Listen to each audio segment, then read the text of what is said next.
Oui, bande ko balandi ya to komi wapi ndenge to mesana kokuta na kosola masolo ba yimboka kosola masolo ba congolais mbote lisusu esika bozwa mibaso bokolanda biso toyebisaki bino déjà air ekoki bande ko botika distraction bozalaka mpe distraité eza la chaîne moko bokoki kolandaka bainformation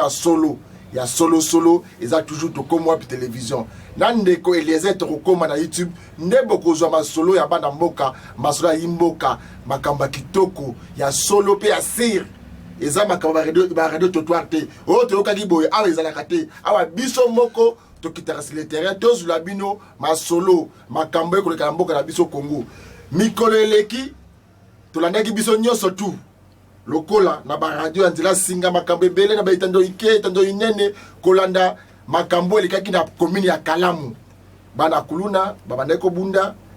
ba policier ndenge ezalaka lokola momesano bango bayaka na sima bana kuluna basilisi musala na bango la police ye na retard kobeta masasa bal perdu ndeko moko ya mwasi komo na Nosha auta kotika biso kuna na commune ya Kasavubu esaki passe pe mawa ya komona ndeko ya kufi nana bomaki ndeko oyo tondani pe basousonaki ke yem dabomi ndeko oyo ezalaki l'un des inspecteurs ya casier judiciaire kombo na ye Mosanto balobaki tango basilisi kosala baenquête balobi eza biso de la police eza biso te eza bandeko balataka tenue civile eza moto ya casier judiciaire nde abomaki ndeko Nosha kombo na ye inspecteur Mosanto asaka na casier judiciaire mais avant tokoma kuna mpo honorable Christelle Vwanga molobeli ya bana funa molobeli ya bana Kalamu alobaki te likambo oyo na kotika yango boye te comme ngai nazali présidente ya commission ya droit de l'homme na Assemblée nationale makambo oyo ezo makambo ezo concerne ngai na kotika yango boye te il faut tolandela makambo oyo toyeba nani aza coupable parce que ba policier na bana kuluna eza première makambo asila te ezalaka kaka boye bale perdre beta mutu akwei mutu abomaka eyebani te akitaki na famille wana ye moko nanu honorable Christelle Vwanga na yebisaka bino alelaka na bayeba kolela afetaka na bayeba kofete ezalaki bongo na commune ya Kalamu bolanda bongo descente ya honorable Christelle Vwanga dame de fer na famille na résidence ya ndeko na biso Nosha Thierry watikaki biso bongo bokolanda siko otanga longo kuna alakaki bango akokende tipa premier vice ministre en charge de l'intérieur ameka kolandela dossier na agent oyo ya casier judiciaire comme agent azaki mutu ya la police bazala mokonzi na bango direct eza VPM nde alakaki famille oyo nde na kolongwa wa mokolo mwa lobi belobi kuna kokende kokuta na mokonzi na bango toyeba agent oyo aza wapi dossier oyo pesa kokende na niveau nini bolanda bongo descente epai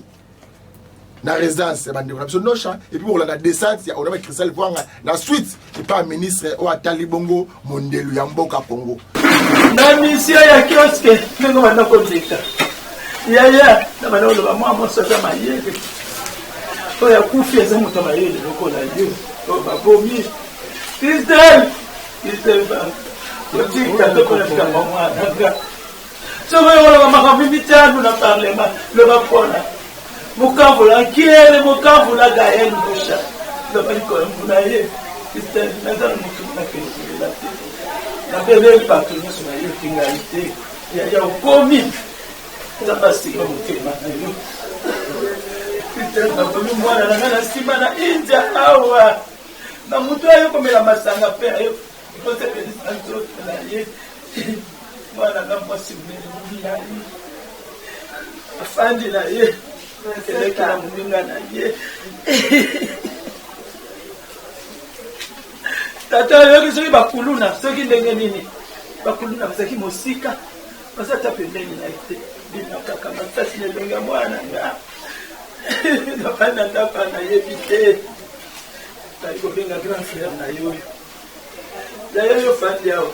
neki nazwi bad perdi bako yebisa bango bakomi na mama ye mwata ko yebisa ngate bazwi bembabeki na babaki na bakansaki to piqué crise bakoma kuna baisima makufi tala babeti masasi ya la mana ya la taki nyose pour kina bakina loko ba tombo na ke bakoti ya fandi balali sie na makolo mwana mwasi oyo aza muyivite tala bazandumba ya balabala intellectuel mwa mosa so si sa classe na mbula oyo asabongisi biloko nyonso ya collation na ye tala nde babomi mwana nga asala eloko te so balobi ke bal perdi soka motu na elongi te bal babete bien calculé ti lelo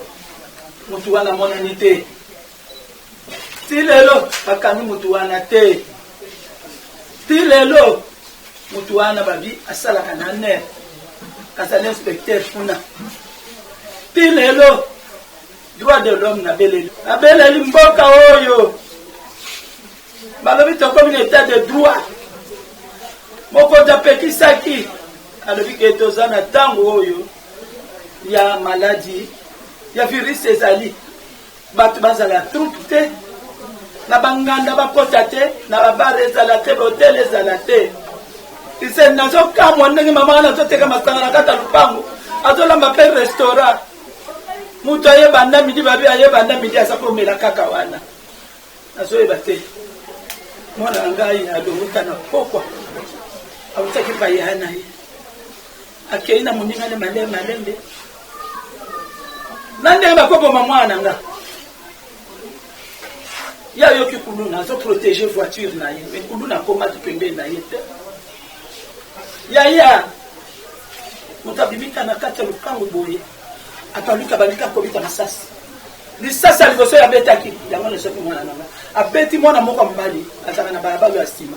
ateka mai na ye abeti epe atoboli ye abeti su bato mosusu soki bato na bazoki soki ndenge nayebi te nabango bakasa yango ndenge bazopesa koyebisa ngai mama yo fandi mwana na ye bakufi mwana mwasi oyo tata na ye akufi atiki ye na 7 ans mwana mwasi oyo akokisi 27 ans d'âge soki tokomi le 2 septembre ngalinga tokokokisa 28 ans nakamwa ndenge mabomi mwana na nga azalaki ndumba te azali mwana balabala te akenda koluka bitumba te akoluka likambo te ndenge bakoboma mwana nga nazoyeba te nazoyeba te yaya na ngai loba mpona ndeko na yo Christelle lesele eza yo oyo napesi espoir loba mpona ndeko na yo Christelle loba mpona ndeko na yaya naza na mutu te naza na ndeko te aza mokonzi naza na mutu te naza mwasi faible oyo bakomi wana za orphelin Christelle pardon yaya pardon nzambe akambo na yo loba mpona ndeko na yo loba mpona ndeko na yo nzambe sunga yo baloba teki motu wana ayaki awa aye kosolola na famille te ti lelo mwana na nga aza na morgue ti lelo Christelle oza batoto votaki na funa lobela leki na yo lobela ndeko na yo kotika te mama kotika te Christelle kotika te ozali mwana oyo nga na lulaka na yebi yo te so kioske obandi koloba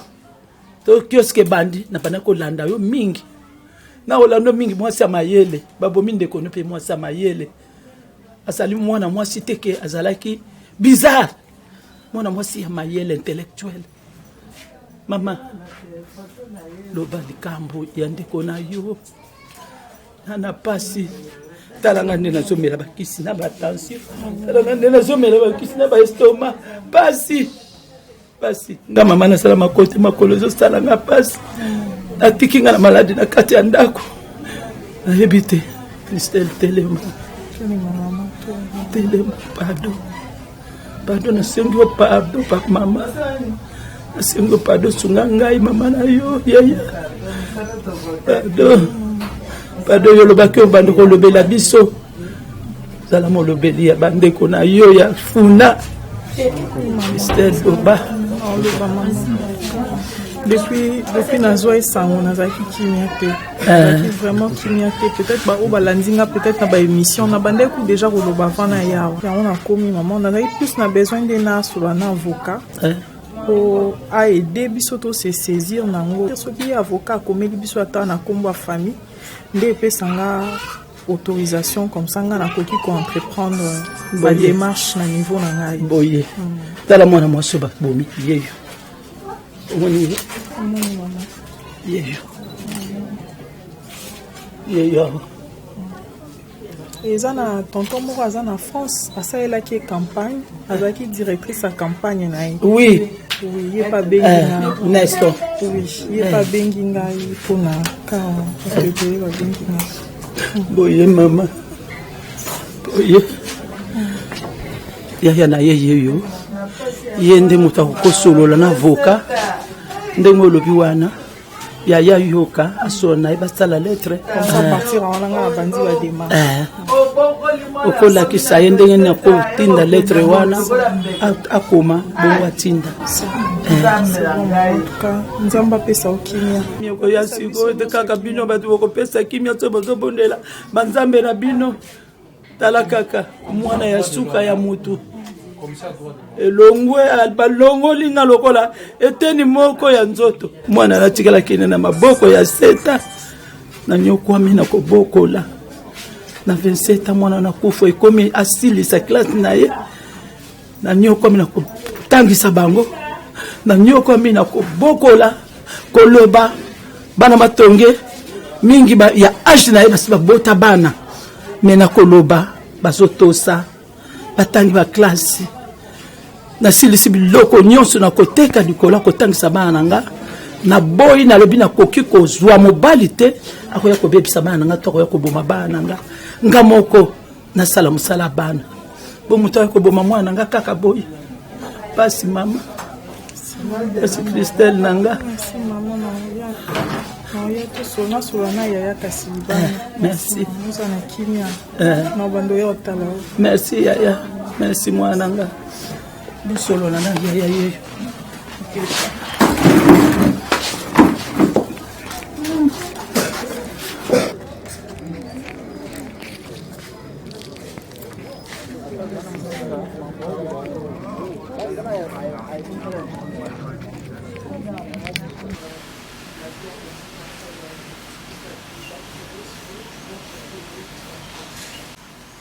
C'est où exactement? Qui a tiré beaucoup de balles. Le chauffeur, puisque c'est son coin où il vient régulièrement, quand il échange avec les gens du quartier, il a laissé entendre qu'il est intendant général du casier judiciaire. Quand j'ai appris qu'il était intendant général du casier judiciaire, je suis entré en contact directement avec un ami du casier judiciaire qui me donnera alors son nom, c'est l'inspecteur judiciaire Moussak. Moussak. Il est inspecteur de police judiciaire, mais il a la fonction de l'intendant général du casier judiciaire. Et bon, il a Moussak. Nous avons aussi décrié la légèreté avec laquelle l'enquête était menée au niveau du district de Kalamo, ainsi qu'on avait pesé de tout notre poids pour qu'on fasse venir la police scientifique. Parce qu'on sentait déjà dans l'OPJ qu'ils voulaient à tout prix nous dérouter par rapport aux enquêtes, ainsi que nous avions invité la police scientifique.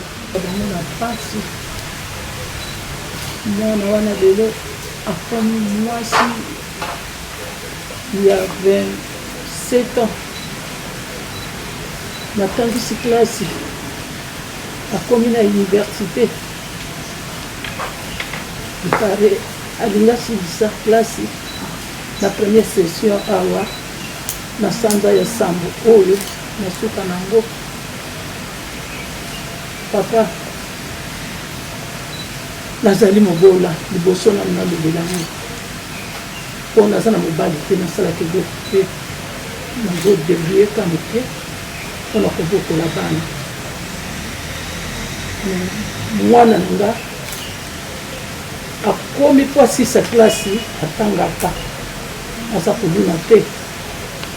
aza mwasi ya ndumba te asisa klasi na azwa diplôme na ye ya gradua ya centre infirmière na mikolo moke etikali papa oyo nayebi te ye te aye kobeta mwana masasi na India nga naza na kandakanda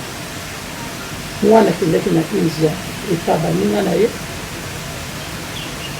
bazosolola papa oyo abimi na kati ya lopango oyo amelaki masanga abimi aye kobeta mwana nango masasi lelo ngai nazobunda na nyonso po ya kokunda mwana na bato babandelinga naza na eloko te nazobunda po tokunda mwana lobi mercredi nyongo na nyongo ye mpe azali moto na bino aza soda akotambola na masasi na maboko ngai na pasi ya mwana oyo lelo nazwa avoka oyo nakofuta eloko nini kasi ozokontinue kaka nazoluka mwaye ya kokunda mwana naza na eloko te papa loko nafandi naza na eloko te moto alobaka likambo na soni te naza na eloko te puisque naza na famille ya monene oyo ekoki kosunga ngai te lelo soni akomi awa epai na yo naye kaka kolela papa bosunga nga bozwa dossier oyo na maboko ye moto yango ngai namoni ete azwami mpe te mais aza na mboka ya mibeko toza na état de droit babola baza na droit te na mokili oyo epe na mboka oyo papa toza batata bana okufi otiki mwasi na bana mwasi atikali konyokoma na bana boye tititititi mutu ya libanda ka yambala moko aboma mwana wana azalaki kuvuna te papa na ngai mwana wana azalaki mwasi ya ndumba te atemi na balabala azozela mobali aza mwana oyo abokwami na ndako ya mama lokola tata akufi mama atikali azobokola bango na pasi mwana akomi na ntango oyo akoki kosunga nga to nga nakufi bango bakundi nga mwana alongwe kaka modele wana leta zwa likambo na mawa na maboko leta sunga ngai naza na eloko te nazwi baniongo ya bato na bato bafandisi nga na ndako nazokoka te lobi moto na misato nakende kokunda mwana mpo nasimbisi buku ya lopango epa bato bapesanga cercueil yango oyo solo deja kobanda lelo na kobengisa mokonzi oyo ya moto oyo botangi awa na kosenga barapport oyo basi basali nyonso na kolandela ngonga moko na niveau ya auditorat militaire ayebani bakoluka ye bakozwa ye lokolo lobi tokomi na état de droit nde tozobunda mikolo nyonso awa po moto nyonso oyo afandi na mboka oyo ozala mobola ozala mozwi liboso ya leta toza biso nyonso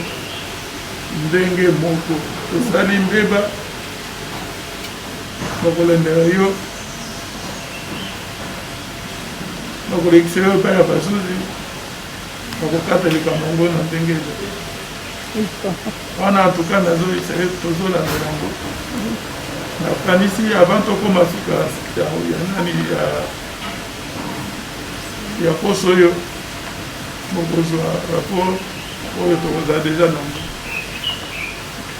nakopesa banimero na ngai ya telefone boza deja na honorable aza nango même avocat okobenga mpo toyebisa ye na niveau nini tokokoma na dossier. Ça vous gardez dans votre dossier. Vous en avez, si ça peut vous servir, vous en avez en place.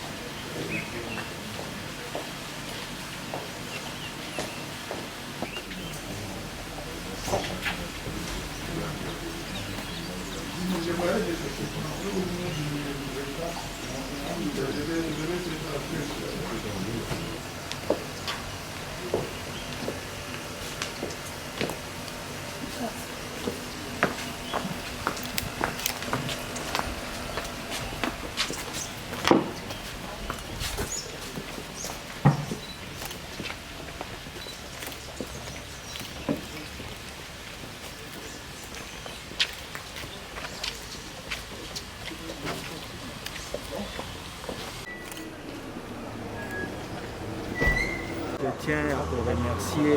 l'honorable Christelle Vwanga,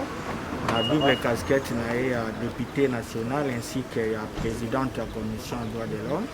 parce qu'elle s'est impliquée dans le dossier au Bissotosa pour sur le meurtre de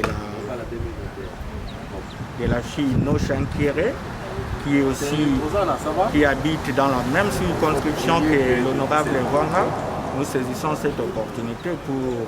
la remercier pour cette implication quand même importante.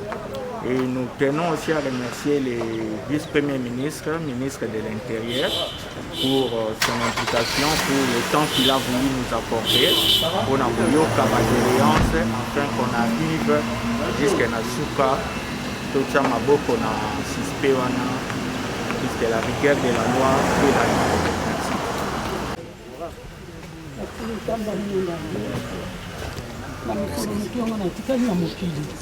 Na passe nzambe na ngazala ya yo. Avocat, on s'appelle là. Merci beaucoup. Merci. Non, moi je parle au nom de la famille. Moi c'est le prophète qui est le